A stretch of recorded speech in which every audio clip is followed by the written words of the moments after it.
नमस्कार। हाल फिलहाल में आप सबका स्वागत है। मैं हूं जयशंकर गुप्त। 5-6 महीने बाद होने वाले विधानसभा चुनावों के लिए राजनीतिक शतरंज की बिसात अभी से बिछनी शुरू हो गई है। पंजाब में चरणजीत सिंह चन्नी के रूप में पहला दलित मुख्यमंत्री देकर कांग्रेस ने अन्य चुनावी राज्यों में भी अपने राजनीतिक विरोधियों को सह देने की कोशिश की है। चन्नी का दलित चेहरा सामने रख करके वह उत्तर प्रदेश में भी दलित, ब्राह्मण और अल्पसंख्यक मतदाताओं के अपने परंपरागत जनाधार को वापस जोड़ने की कवायद में जुट गई है। दूसरी तरफ सत्तारूढ़ भाजपा, मुख्य विपक्षी दल समाजवादी पार्टी और बहुजन समाज पार्टी के रणनीतिकार भी यूपी में नए सिरे से सोशल इंजीनियरिंग में जुट गए हैं। सबका फोकस दलित और अन्य एवं अति पिछड़ी जातियों के साथ ही सवर्ण ब्राह्मणों के बीच अपनी पैठ बढ़ाने और मजबूत करने पर केंद्रित होते दिख रही है। आज हम उत्तर प्रदेश की राजनीतिक बिसात पर बन बिगड़ रहे सामाजिक समीकरणों के बारे में ही चर्चा करेंगे। उत्तर प्रदेश को लेकर इधर भाजपा के आलाकमान का विश्वास कुछ डोल सा गया लगता है। कोरोना की महामारी में उचित इलाज और ऑक्सीजन के अभाव में बड़े पैमाने पर हुई मौतों और मृतकों के सम्मानजनक अंतिम संस्कार नहीं हो पाने के कारण नदी में तैरते और नदी किनारे रेत में दबे शवों की तस्वीरें, महंगाई और बेरोजगारी और किसान आंदोलन के साथ ही उत्तर प्रदेश में कानून व्यवस्था की बदतर स्थिति, दलितों पर बढ़ते अत्याचार, उत्पीड़न की घटनाएं उत्तर प्रदेश में भाजपा के आलाकमान को परेशान किए हुए हैं। उसे नहीं लगता कि मंदिर, मस्जिद, हिंदू मुसलमान का उसका परंपरागत एजेंडा इस बार भी कारगर हो सकेगा। इसका एक कारण यह भी है कि उसके तथा संघ परिवार की तरफ से भी हिंदू मुसलमानों के बीच नफरत का माहौल बनाने के इरादे से दिए जाने वाले उत्तेजक बयानों पर भी दूसरी तरफ से खास प्रतिक्रिया नहीं हो रही है। भाजपा और संघ परिवार की इस रणनीति को भोथरा बनाने में किसान आंदोलन और उसके नेता राकेश टिकैत की भूमिका भी महत्वपूर्ण मानी जा रही है। भाजपा राज्य में प्रयागराज के प्रतिष्ठित बाघंबरी मठ के महंत नरेंद्र गिरी की हत्या या आत्महत्या की गुत्थी एवं कुछ अन्य साधु संतों की हत्या को लेकर हिंदू समाज वैसे भी नाराज है। इस सबके मद्देनज़र भी भाजपा आलाकमान ने उत्तर प्रदेश में सोशल इंजीनियरिंग के अपने पुराने फार्मूले पर काम करना शुरू कर दिया है। इस रणनीति के तहत ही पिछले पखवाड़े उत्तराखंड की राज्यपाल बेबी रानी मौर्य से त्यागपत्र दिलवाकर उन्हें भाजपा का राष्ट्रीय उपाध्यक्ष बनाया गया है। मुख्यमंत्री योगी आदित्यनाथ के नेतृत्व में ही चुनाव लड़ने की घोषणा के बावजूद भाजपा की योजना उन्हें उत्तर प्रदेश में भाजपा के दलित चेहरे के तौर पर पेश करने की है। पूरे उत्तर प्रदेश में उनकी रैलियां, सभाएं करवाने के कार्यक्रम बन रहे हैं। इसके साथ ही भाजपा ने केंद्र सरकार में राज्य मंत्री अनुप्रिया पटेल के अपना दल और संजय निषाद की निषाद पार्टी के साथ भी चुनावी गठजोड़ की घोषणा की है। संजय निषाद वही हैं जिनका पैसे लेने, मार डालने जैसे विवादित बयानों का स्टिंग ऑपरेशन पिछले दिनों वायरल हुआ था। यह भी कहा जा रहा है कि चौहान के साथ ही बेबी रानी मौर्य और हाल ही में भाजपा में शामिल जितिन प्रसाद को विधान परिषद में नामित कर राज्य सरकार में मंत्री भी बनाया जा सकता है। हालांकि इस तरह की अटकलें एक अरसे से लग रही हैं और जिसको योगी जी लगातार गलत साबित कर रहे हैं। उत्तर प्रदेश में आमतौर पर ब्राह्मण बनियों की पार्टी कही जाने वाली भाजपा में इन दिनों खास तौर से योगी आदित्यनाथ के शासन में ब्राह्मण समाज के लोग पीड़ित और उपेक्षित महसूस कर रहे हैं। इसके साथ ही शासन प्रशासन में जिस तरह से मुख्यमंत्री के सजातीय राजपूतों का वर्चस्व बढ़ा है, दलितों और पिछड़ी जातियों के उत्पीड़न, बच्चियों के साथ बलात्कार और हत्या की घटनाएं बढ़ी हैं। दलितों और पिछड़ों जातियों के बीच भी भाजपा के प्रति इसको सबको लेकर नाराजगी बहुत बढ़ी है। इस सब के चलते ही एक बार तो भाजपा आलाकमान ने राज्य में नेतृत्व परिवर्तन का मन भी बना लिया था, लेकिन आदित्यनाथ के अड़ जाने के कारण ऐसा नहीं हो सका। इसके बाद ही भाजपा के रणनीतिकारों ने उत्तर प्रदेश में आदित्यनाथ के अलावा ब्राह्मण समाज, दलित एवं अन्य पिछड़ी जातियों के बड़े चेहरे भी सामने लाने और उनके सहारे जाति समाज को आकर्षित करने की कवायद शुरू कर दी है।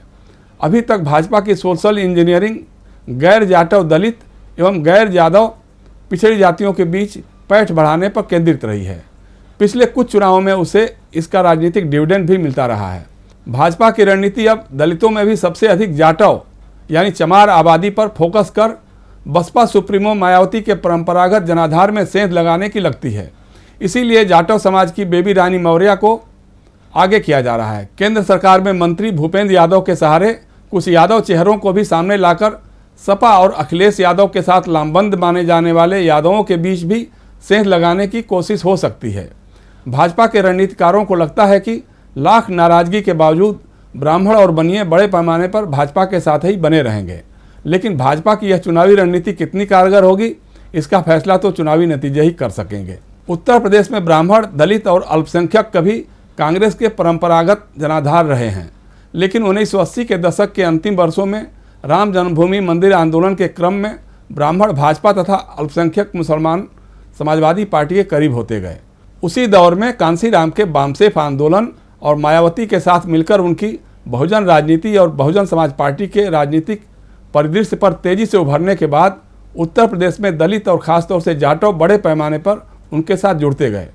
तब उनका नारा होता था, तिलक तराजू और तलवार, इनको मारो जूते चार, और ब्राह्मण बनिया छत्री छोड़, बाकी सब हैं DS4।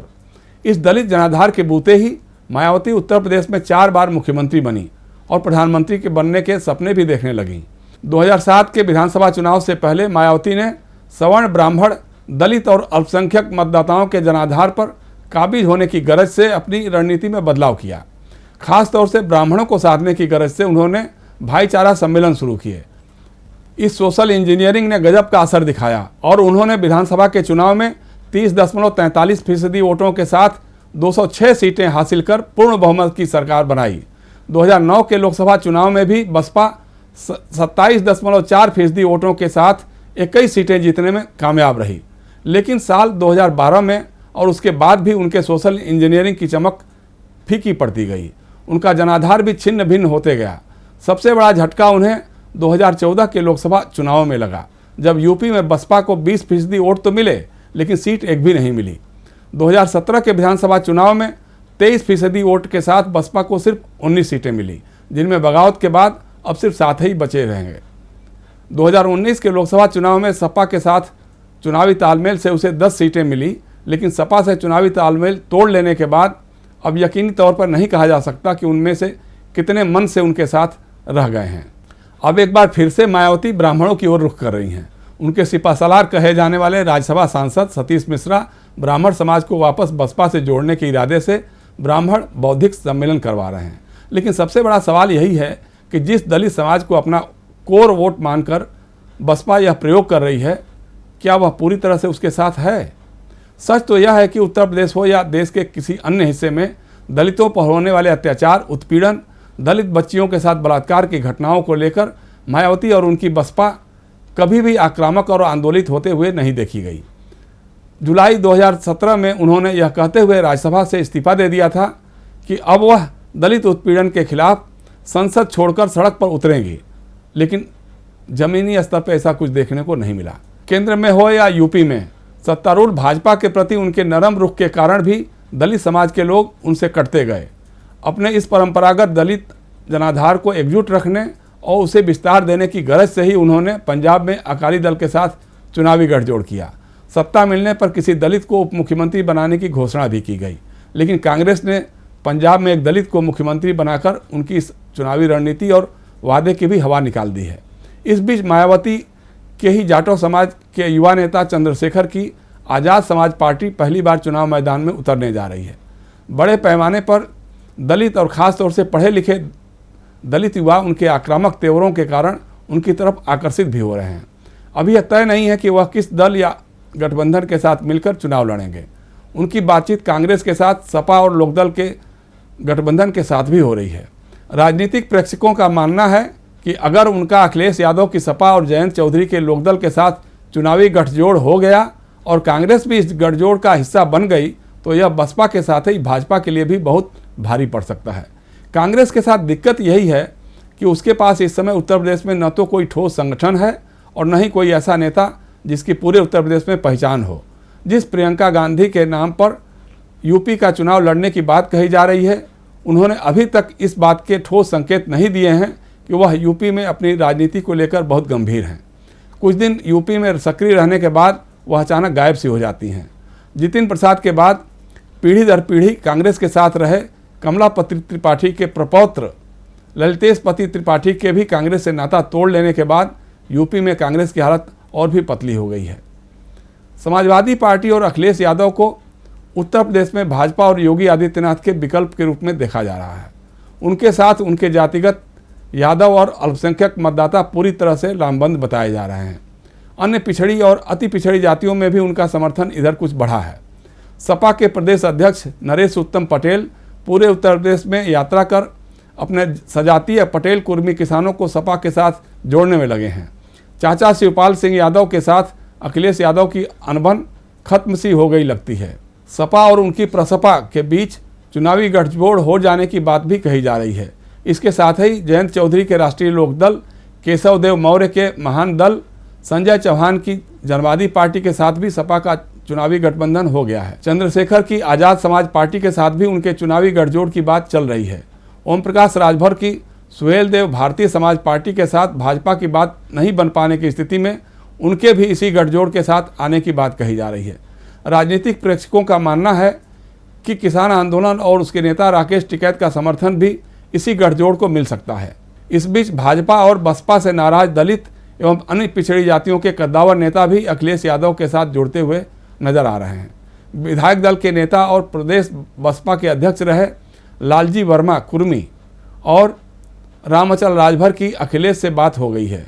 बसपा के एक और बड़े बुजुर्ग नेता विधानसभा के पूर्व अध्यक्ष सुखदेव राजभर ने भी अखिलेश यादव का समर्थन किया है। उनके पुत्र सपा में शामिल भी हो गए हैं। अखिलेश यादव परशुराम जयंती मनाने के साथ ही परशुराम का बड़ा मंदिर बनाने की बात कर ब्राह्मण समाज को भी साधने में लगे हैं। इस तरह से उत्तर प्रदेश में सामाजिक समीकरण बिठाने और बिगाड़ने के खेल जारी हैं। आने वाले दिनों में इसमें कुछ और आयाम जुड़ेंगे। लेकिन आज बस इतना ही। अगली बार फिर मिलेंगे किसी और ज्वलंत मुद्दे पर अपने बेबाक विवेचन के साथ। तब तक के लिए नमस्कार।